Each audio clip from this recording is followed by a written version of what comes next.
Assalamualaikum, salam sejahtera, selamat petang.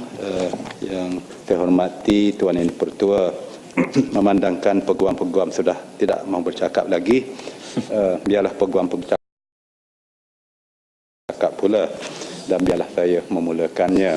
Datuk Yang Dipertua, saya sebagai mana yang kita dengar rakan-rakan daripada kedua-dua belah pihak berucap daripada pagi hingga sekarang, menganggap bahawa rang undang-undang yang dicadangkan ini ada unsur-unsur yang positif, tetapi ada juga kebimbangan kita.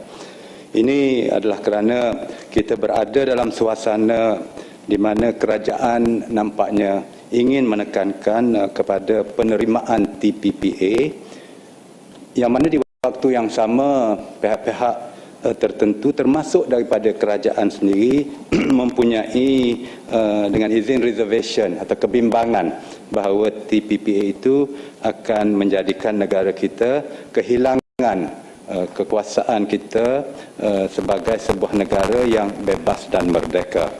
Oleh itu, pembentangan rang undang-undang ini yang melibatkan kita memberi keterbukaan yang terhad kepada peguam-peguam asing untuk berkhidmat dan bertugas dan bekerja di negara kita ini sudah tentu sedikit sebanyak membawa kembali kebimbangan dan keraguan tersebut.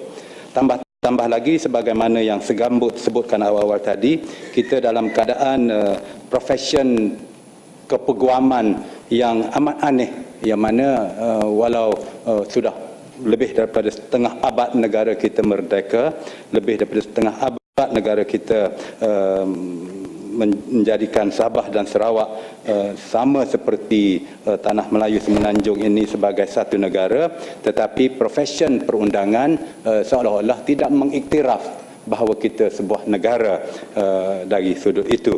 Jadi pembukaan terhad pun kepada pengamal-pengamal profesion undang-undang luar Malaysia ini dalam suasana keadaan profesion dalam negara kita ini belum lagi teratur dengan sebaik-baiknya, menjadikan rang undang-undang ini malah keseluruhan profesion peguam dalam negara kita ini suatu profesion yang amat aneh dari segi kebebasan rakyatnya untuk bekerja di seluruh negara.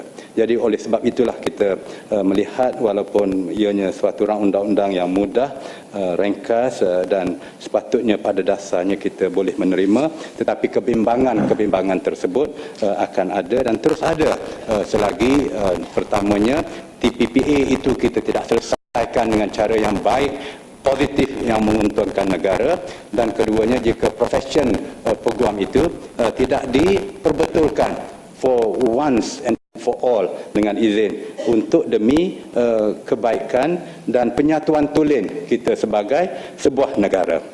Tuan Yang Dipertua, saya hanya ingin bertanya kepada Yang Berhormat Menteri berkaitan dengan cadangan pindaan ini, iaitulah adakah kementerian dan kerajaan berfikir jika liberalisasi ini kita hendak cadangkan untuk mahkamah-mahkamah negara kita ini, adakah kerajaan berhasrat untuk juga memulakan proses liberalisasi ini juga kepada mahkamah-mahkamah syariah negara kita? Sebabnya undang-undang Islam bukan sahaja dilaksanakan di Malaysia, tetapi di puluhan negara-negara yang lain. Dan sebabnya juga bahawa pertamanya aktiviti-aktiviti yang bukan khususnya Islam sahaja atau melibatkan orang-orang Islam sahaja, contohnya perbankan Islam, takaful dan sebagainya, adalah aktiviti yang melibatkan semua manusia ataupun terbuka kepada semua manusia, dan ianya bukan lagi aktiviti domestik dalaman satu-satu negara sahaja, tetapi sudah menjadi suatu aktiviti antarabangsa yang melibatkan ramai manusia, yang melibatkan, kalau sistem perbankan dan takafulnya, trillions dengan izin in value, even in US dollars. Jadi adakah oleh sebab itu akan timbul masalah-masalah perundangan tafsiran tentang hukum-hukum Islam yang perlu diselesaikan oleh mahkamah-mahkamah kita, termasuklah oleh mahkamah syariah. Dan jika dalam kes-kes seperti ini, tokoh-tokoh perundangan Islamnya bukan sahaja ada di negara kita, tetapi ada juga di negara-negara lain yang kita mungkin memerlukan khidmat tokoh-tokoh peguam perundangan Islam ini. Adakah kerana kes-kes seperti itu kita mungkin tidak mahu ataupun perlunya sekarang ini memikirkan kemungkinan bahawa proses usaha liberalisasi perundangan ini juga meliputi sistem mahkamah syariah.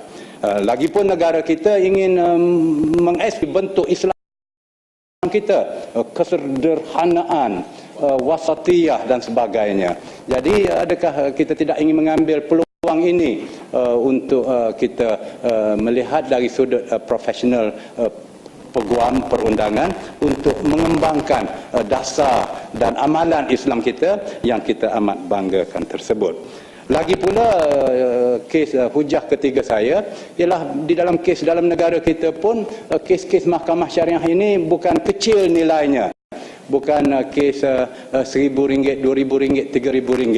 Ada kes dalam mahkamah syariah kita ini berkaitan dengan perceraian melibatkan nilaian ratusan juta ringgit, malah lebih daripada 1,000 juta ringgit mengikut tuntutan oleh isteri yang diceraikan oleh anak yang amat berhormat Ketua Menteri di dalam sebuah negara Malaysia kita ini. Jadi kes-kes seperti ini menandakan bahawa perundangan Islam juga besar value, nilai, sama ada dari segi prinsip-prinsipnya, perundangannya, dan juga dari segi nilaian wang ringgitnya. Jadi saya ingin bertanya kepada Yang Berhormat Menteri, adakah kerajaan juga berhajat, bercita-cita dan ada rancangan untuk melebarkan liberalisasi ini kepada bidang undang-undang Islam? Terima kasih Tuan Yang di-Pertua. Ya.